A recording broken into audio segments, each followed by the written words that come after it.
The moment I walked into the courtroom, my mother laughed under her breath, and my father shook his head. Their expression said everything: disappointment, disbelief, and maybe even satisfaction. I stood there frozen, my palms sweating, my throat dry. I never imagined that my own parents would be the reason I was standing there that day. But that's exactly what happened. It all started 3 months earlier when my father's construction company ran into financial trouble. He had always been proud, the kind of man who'd rather drown than ask for help. But when things got bad, he came to me. I'd built my own small business from scratch, and despite our rocky relationship, I offered him a loan, $150,000 to keep his company afloat. He promised he'd pay me back within 6 months. I trusted him. He was my father, after all. What I didn't know was that he had no intention of paying it back. A month later, my mother called me, voice cold as ice. "You really think you're smarter than your father?" she said. I didn't understand what she meant until the bank called. My business account had been frozen. My father had transferred the money to his company's name and filed a claim that I'd stolen funds from him. I confronted him, furious, but he only said, "This is what happens when kids forget who made them." I was speechless. My mother sided with him completely.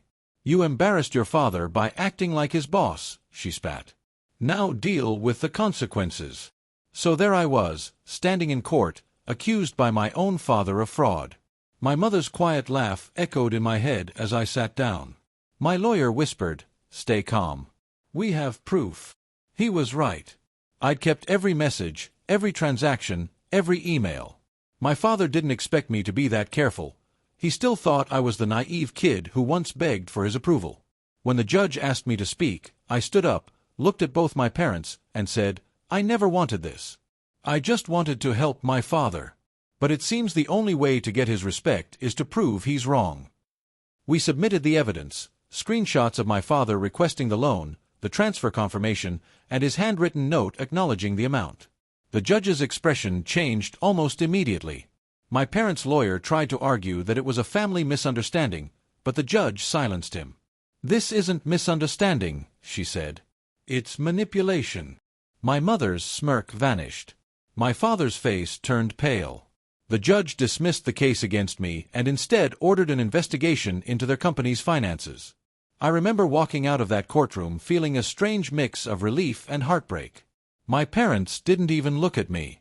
They just sat there, staring at the floor, the same way I used to when I disappointed them as a kid. Later that night, I got a message from my father, "You should have handled this privately. You made me look like a fool." I typed back, "You did that yourself the day you betrayed your own son." I never got a reply. A few months later, I heard through my aunt that their company had gone under. The investigation revealed years of tax evasion and fake invoices. They lost almost everything. I could have helped again. But I didn't. I'd already learned that blood doesn't give you the right to be cruel, respect does. The courtroom that day wasn't just where I cleared my name. It was where I finally stopped trying to earn theirs. My mother's laugh, my father's disappointed shake of the head, those used to define me. But walking out that door, I realized something powerful. I didn't need their approval anymore. I just needed peace.